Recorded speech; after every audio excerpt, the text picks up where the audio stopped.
Hello everyone, once again welcome back to the channel study with Radha.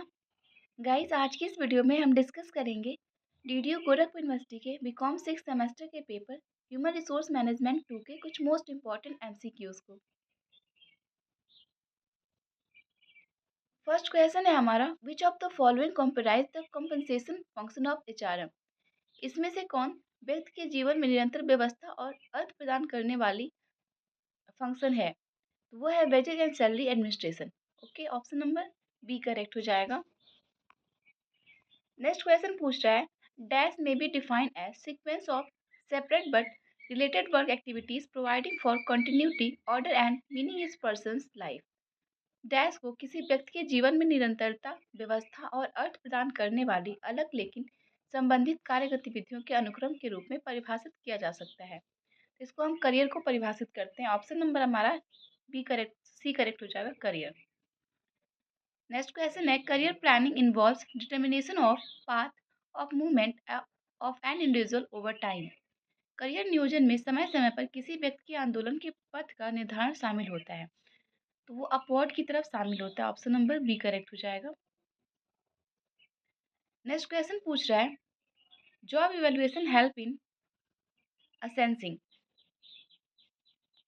नौकरी का मूल्यांकन आकलन करने में मदद करता है। तो वो रिलेटिव वैल्यू और वेरियस जॉब यानी कि अलग अलग जॉब और उससे रिलेटेड जुड़े हुए जो वैल्यूज हैं उसका आकलन करता है। ऑप्शन नंबर सेकंड करेक्ट हो जाएगा। नेक्स्ट क्वेश्चन है आपका, विच of the following is a quantitative method of job evaluation. निम्नलिखित में से कौन सी नौकरी मूल्यांकन की मात्रात्मक पद्धति है? तो ये आपका फैक्टर कंपैरिजन। ठीक है। नेक्स्ट क्वेश्चन पूछ रहा है, विच of the following is not a method of on the job training. इसमें से कौन सा on the job training method नहीं है? तो रोल प्ले जो आपका होता है वो ऑन द जॉब मेथड नहीं होता है।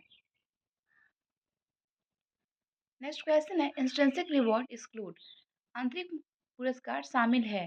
तो ये स्टॉक ऑप्शंस में शामिल नहीं होता है। ऑप्शन नंबर हमारा ए करेक्ट हो जाएगा। नेक्स्ट क्वेश्चन है आपका, attracting motivating and retaining all the function of. आकर्षित करना, प्रेरित करना और बनाए रखना निम्नलिखित में से कार्य हैं। तो ये कंपनसेशन के कार्य हैं।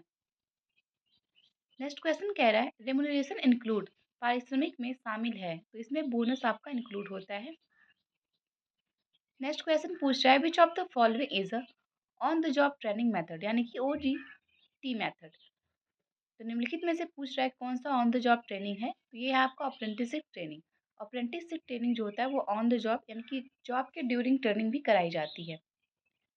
नेक्स्ट क्वेश्चन कह रहा है, the dash program once installed must be continue on the long term basis.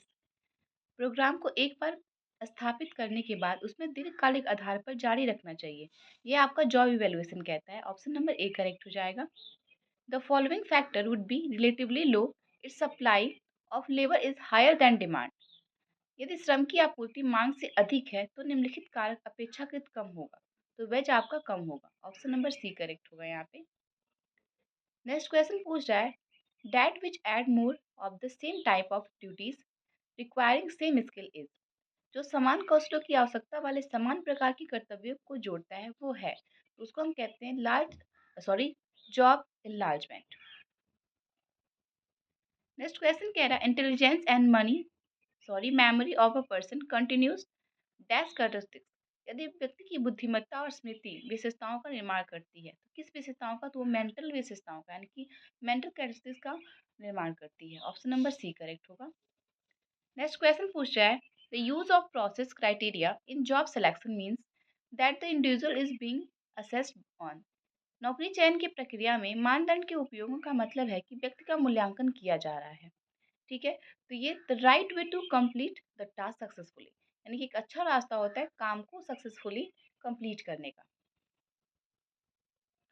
Next question कह रहा है, निम्नलिखित में से कौन सा नौकरी विश्लेषण का घोषित परिणाम है? ठीक है, इसका इंग्लिश वाला भी देख लेते हैं। यानी कि यहाँ पूछ रहा है, विच of the following is not a stated outcome of the job analysis. तो यहाँ पे ऑप्शन नंबर आपका डी करेक्ट हो जाएगा, all of this given option. पहला है जॉब डिस्क्रिप्शन, दूसरा है जॉब स्पेसिफिकेशन और तीसरा है जॉब इवैल्यूएशन। ये सारे इसमें इंक्लूड होते हैं, परिणाम घोषित करते हैं। नेक्स्ट क्वेश्चन कह रहा है, विच of the following comprise the compensation function of HRM. निम्नलिखित में से कौन-सा एचआरएम का मुआवजा कार्य शामिल है? तो है आपका wage and salary administration.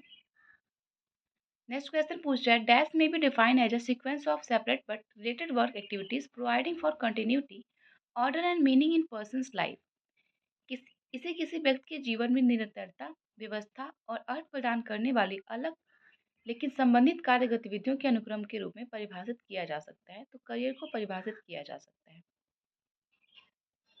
Next question है career planning involve determination of path the movement of individual over time.